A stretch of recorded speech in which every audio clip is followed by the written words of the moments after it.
En realidad la retrospectiva del siglo XX nace como necessità.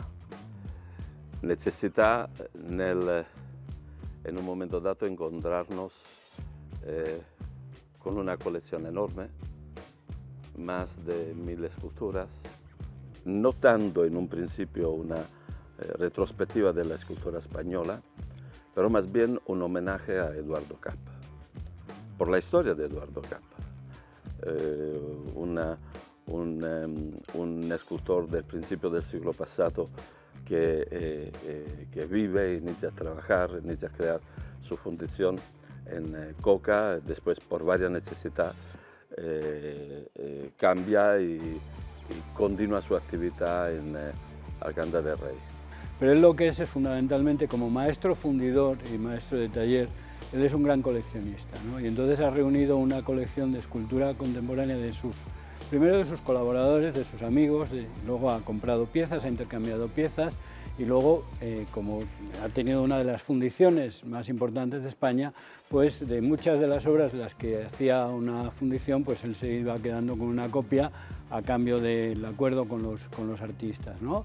Y entonces pues es una colección realmente soberbia en la que hay un recorrido importante por toda la historia de España, por muchos de los grandes maestros de la escultura monumental del siglo XX, como Mariano Benlliure, que es uno de los grandes, yo que sé, es decir, que hay una serie de autores que pertenecen un poco a la primera generación de la escultura española, pero luego hay otros grandes artistas muy reconocidos que forman parte de la colección, pero tenemos obra de Jorge Oteiza, tenemos obra de Martín Chirino, tenemos obra de Juan Manuel Castrillón, tenemos obra de pues mucha gente, de Salvador Dalí, tenemos piezas, la estatua de Dalí que se hizo en la Plaza de Newton, encargada por Enrique Tierno Galván, pues la fundió Eduardo Capa y entonces él tiene réplicas. Tenemos mucha obra de muchos de los grandes artistas monumentales españoles, ¿no? Y entonces, pues a veces maquetas de esos monumentos, ¿no? Y es muy interesante ver esta colección en ese sentido. Y por eso es un recorrido por la historia de la escultura española del siglo XX, porque están representados los grandes maestros, los grandes escultores, con una colección que sinceramente reúne unas características muy importantes, ¿no? España pasa del franquismo y después a la entrada en la Comunidad Europea en los años 80, entonces hay un cambio efectivamente radical, un cambio importante. Yo pienso que esto lo hemos ido viendo en toda la actividad artística del siglo pasado. Y lo vemos, esta presencia de los varios momentos históricos de España, lo vemos en esta exposición. Evidentemente hemos querido hacer un recorrido también histórico, ¿no? Es decir, sin darle unas características puramente historiográficas, porque a veces las salas no se adecúan para un recorrido puramente cronológico, pero sí que hay un recorrido histórico y empezamos con los grandes escultores de finales del XIX y principios del XX y todavía pues seguimos como esta escultura que tenemos aquí de Miquel Navarro, que es un escultor vivo, activo y contemporáneo y muy importante que está todavía en activo, ¿no? Entonces por eso tenemos una serie de obras de muchísimos artistas, ¿no? Y bueno, pues la Fundación Capa y la Fundición ha trabajado con artistas, yo que sé, como Manolo Valdés o como Cristina Iglesias. Las puertas de bronce del Museo del Prado de Cristina Iglesias pues son de la fundición de Eduardo Capa, o grandes obras de Manolo Valdés muy importantes, monumentales, son también obra de Eduardo Capa y por tanto él siguió hasta su muerte, sus herederos, su familia y sobre todo su hijo Fernando Capa, que es el actual director de la fundación y de la fundición que se encuentra en Arganda del Rey, pues sigue trabajando con estos artistas. Hemos buscado un poco los artistas más representativos y las piezas más interesantes, porque en la colección de Eduardo Capa hay muchísima obra y sobre todo además hay piezas muy frágiles, porque se conservan incluso, como él era fundidor en la fundición, el original es una escayola, y a veces es muy endeble, entonces ese tipo de piezas pues es muy problemático trasladarlas, exponerlas y bueno, pues hemos tenido que escoger entre originales, entre bocetos, entre escayolas, entre dibujos y una colección que, bueno, como dice Gianni Ferraro, alcanza los 1500 elementos, ¿verdad? Y hemos reunido, pues hemos escogido un 10%, pero fundamentalmente buscando también nombres más conocidos de la escultura española, porque hay otros artistas que, siendo importantes, sin embargo, han pasado más al olvido, ¿verdad?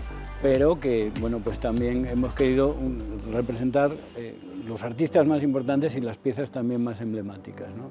Joya de la corona. Bueno, yo sobre todo me gustaría resaltar un poco la importancia de los bronces de Alberto Sánchez, ¿no? Alberto Sánchez es uno de los grandes escultores españoles del siglo XX, es importante sobre todo por esa pieza fundamental que se expuso en el año 37 en el Pabellón de la República junto al Guernica de Picasso en la Exposición Universal de París del año 37, que se titula El pueblo español tiene un camino que le conduce a una estrella. Alberto, como sabéis, pues, fue un exiliado, se fue con los niños de la guerra a Moscú y ya no volvió, murió en Rusia, ¿no? Y sin embargo, bueno, pues un heredero suyo quiso pasar al bronce algunas de sus piezas y bueno, pues las piezas de esta colección las fundió Eduardo Capa. Bueno, pues en Toledo, por ejemplo, en el Museo de Santa Cruz hay un museo donde se albergan esas piezas con un carácter muy importante, ¿no? Y rápidamente se llamó mucho la atención sobre... Alberto era toledano, ¿no? Pero bueno, lo cierto es que aquí en esta colección están todas esas piezas que en Toledo pues están en un museo, ¿no? Y sí que son piezas muy importantes, ¿no?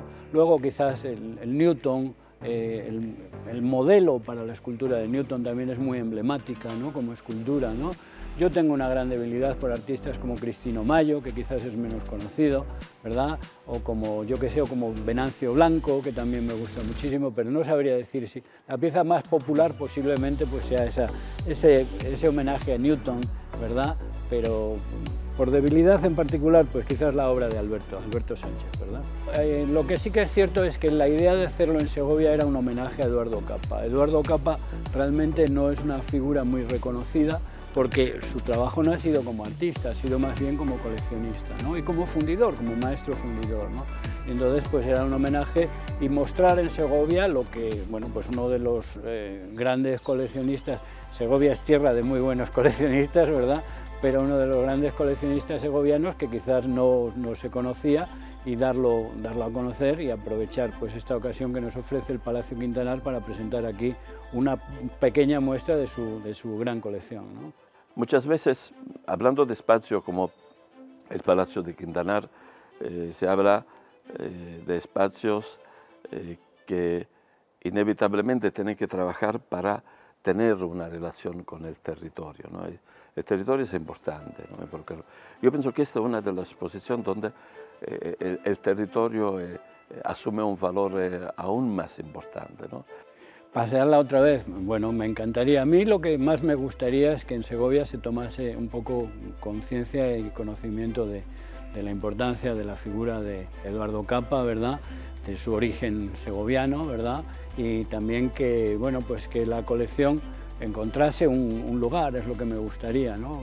No sé si un museo, algún espacio público, porque lo cierto es que la exposición está guardada en los almacenes, en la sede de Arganda del Rey, los almacenes de la Fundición Capa, ¿no? Entonces yo creo que merecen un sitio más especial, ¿no? La Fundación Eduardo Capa convoca anualmente un concurso de escultura y siguen adquiriendo obra con motivo de este concurso, entonces es evidente que ellos siguen trabajando y siguen colaborando con artistas que están vivos y la colección se sigue ampliando, es decir, no es una colección muerta y cerrada porque la Fundación, uno de los requisitos de la Fundación es mantener la colección viva y activa, ¿no?